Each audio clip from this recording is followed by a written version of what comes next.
നമസ്കാരം സുഹൃത്തുക്കളെ, ഇന്ന് നമ്മൾ സംസാരിക്കാൻ പോകുന്നത് പ്രകൃതിയുടെ ഏറ്റവും അത്ഭുതകരമായ ജീവികളിൽ ഒന്നായ തേനീച്ചയെക്കുറിച്ചാണ്. ചെറുതാണെങ്കിലും ഈ ജീവികൾ ഭൂമിയുടെ ആരോഗ്യത്തിന് അത്യാവശ്യമാണ്. തേനീച്ചകളുടെ ജീവിതം, ശാസ്ത്രം, മതങ്ങളിലുള്ള പ്രാധാന്യം എല്ലാം നമുക്കിന്ന് പങ്കുവെക്കണം. ഒരുപാട് രസകരമായ വിവരങ്ങൾ നമുക്ക് പരിചയപ്പെടാം. തേനീച്ചകൾ എന്തിനാണിത്ര പ്രധാനം? ഒന്നാമതായി, ഭൂമിയിലെ 1/3 ഭക്ഷണവിളകൾ തേനീച്ചകളുടെ സഹായത്തോടെയാണ് വളരുന്നത്. ആപ്പിൾ, ബദാം, സ്ട്രോബെറി തുടങ്ങിയവയെല്ലാം ഇവയുടെ പരാഗസമ്പർക്കം കൊണ്ടാണ് നമുക്ക് ലഭിക്കുന്നത്. പിന്നെ തേൻ, ആന്റിബാക്ടീരിയൽ ഗുണങ്ങളുള്ള ഒരു സ്വാദിഷ്ടമായ ഭക്ഷണം. മെഴുതിരികൾക്കും മറ്റ് ഉപയോഗങ്ങൾക്കും വേണ്ടി ഉപയോഗിക്കുന്നു.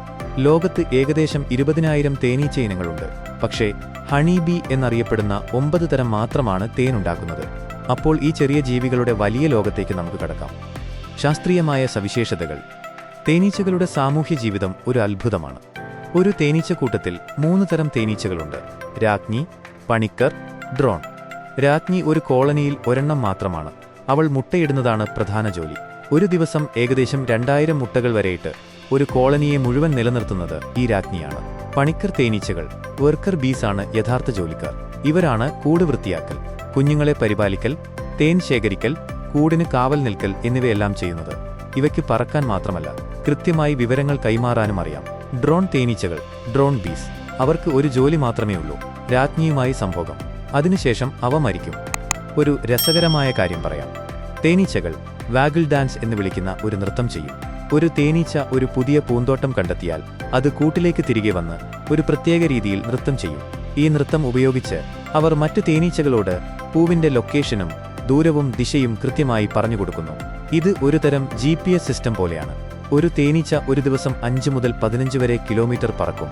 1000 പൂവുകൾ സന്ദർശിക്കും. ഒരു രാജ്ഞി 5 വർഷം വരെ ജീവിക്കും. ഒരു ദിവസം 2000 മുട്ടകൾ വരെ ഇടും.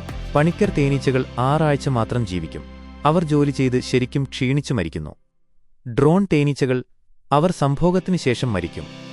തേൻ ഉത്പാദനം ഒരു വലിയ പ്രക്രിയയാണ്. 1 കിലോ തേൻ ഉണ്ടാക്കാൻ തേനീച്ചകൾ 40 ലക്ഷം പൂവുകൾ സന്ദർശിക്കണം. ഒരു തേനീച്ച ജീവിതകാലത്ത് 1/12 ടീസ്പൂൺ തേൻ മാത്രമാണ് ഉണ്ടാക്കുന്നത്. ഒരു കോളനി ഒരു വർഷം 60 മുതൽ 100 വരെ പൗണ്ട് തേൻ ഉണ്ടാക്കും.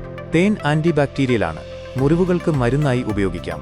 മെഴുതിരികൾക്കും കോസ്മെറ്റിക്സിനും പ്രോപ്പോലിസ് ആന്റിവൈറൽ ഗുണങ്ങൾക്കും ഉപയോഗിക്കുന്നു.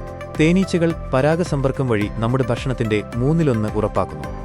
തേനീച്ചകൾ മതഗ്രന്ഥങ്ങളിലും വലിയ പ്രാധാന്യമുള്ളവയാണ്. ഖുർആനിൽ സൂറത്തുൻ നഹ്ല് അനുപാതം 16:69 എന്ന അധ്യായം തേനീച്ചയെക്കുറിച്ചാണ്. തേനീച്ചയുടെ വയറിൽ നിന്ന് വ്യത്യസ്ത നിറങ്ങളിലുള്ള ഒരു പാനീയം തേൻ പുറപ്പെടുവിക്കുന്നു. അതിൽ മനുഷ്യർക്ക് ശിഫയുണ്ട് എന്ന് പറയുന്നു. തേൻ ഒരു ദൈവീക അനുഗ്രഹമായി കാണപ്പെടുന്നു.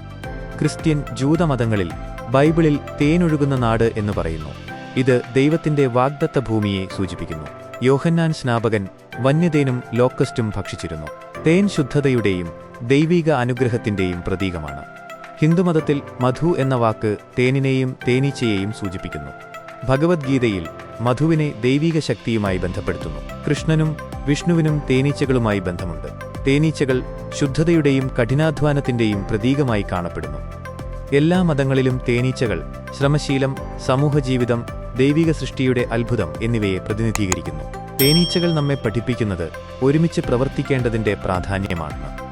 സുഹൃത്തുക്കളെ, തേനീച്ചകൾ ശരിക്കും നമ്മുടെ ഗ്രഹത്തിന്റെ അജ്ഞാത ഹീറോകളാണ്. പക്ഷേ ഇവയ്ക്ക് വലിയ ഭീഷണികൾ നേരിടുന്നുണ്ട്. കഴിഞ്ഞ കുറച്ച് വർഷങ്ങളായി തേനീച്ചകളുടെ എണ്ണം വളരെ കുറഞ്ഞു വരുന്നു. കോളനി കൊളാപ്സ് ഡിസോർഡർ, പെസ്റ്റിസൈഡുകൾ, കാലാവസ്ഥാ വ്യതിയാനം, പാത്തോജനുകൾ എന്നിവ തേനീച്ചകളെ വംശനാശത്തിന്റെ വക്കിലെത്തിച്ചിരിക്കുന്നു. നിയോനിക്കോട്ടിനോയിഡ്സ് പോലുള്ള ചില പ്രത്യേകതരം കീടനാശിനികൾ തേനീച്ചകളുടെ ഓർമ്മശക്തിയെ നശിപ്പിക്കുന്നു. ഇത് അവയ്ക്ക് തിരിച്ചു കൂട്ടിലെത്താൻ കഴിയാതെ വരുന്ന അവസ്ഥയുണ്ടാക്കുന്നു. നമുക്ക് എന്തു ചെയ്യാൻ കഴിയും? നമ്മുടെ പൂന്തോട്ടങ്ങളിൽ നേറ്റീവ് പുഷ്പങ്ങൾ നടുക, പെസ്റ്റിസൈഡുകൾ ഒഴിവാക്കുക, ബീ ഹോട്ടൽസ് ഉണ്ടാക്കുക, ലോക്കൽ തേൻ വാങ്ങുക എന്നിവയെല്ലാം നമുക്ക് ചെയ്യാൻ കഴിയുന്ന ചെറിയ കാര്യങ്ങളാണ്. തേനീച്ചകളില്ലെങ്കിൽ നമ്മുടെ ഭക്ഷണസമ്പദ്വ്യവസ്ഥ തകർന്നേക്കാം. അതിനാൽ ഈ ചെറിയ ജീവികളെ സംരക്ഷിക്കാൻ നമുക്ക് ഒരുമിച്ച് പ്രവർത്തിക്കാം. ഈ വീഡിയോ ഇഷ്ടമായെങ്കിൽ ലൈക്ക് ചെയ്യൂ. നിങ്ങളുടെ അഭിപ്രായങ്ങൾ കമന്റ് ബോക്സിൽ പറയൂ. സബ്സ്ക്രൈബ് ചെയ്ത് ബെല്ലൈക്കണിൽ ക്ലിക്ക് ചെയ്യൂ. നമുക്ക് തേനീച്ചകളെ സംരക്ഷിക്കാം. ഒപ്പം അടുത്ത വീഡിയോയിൽ കാണാം.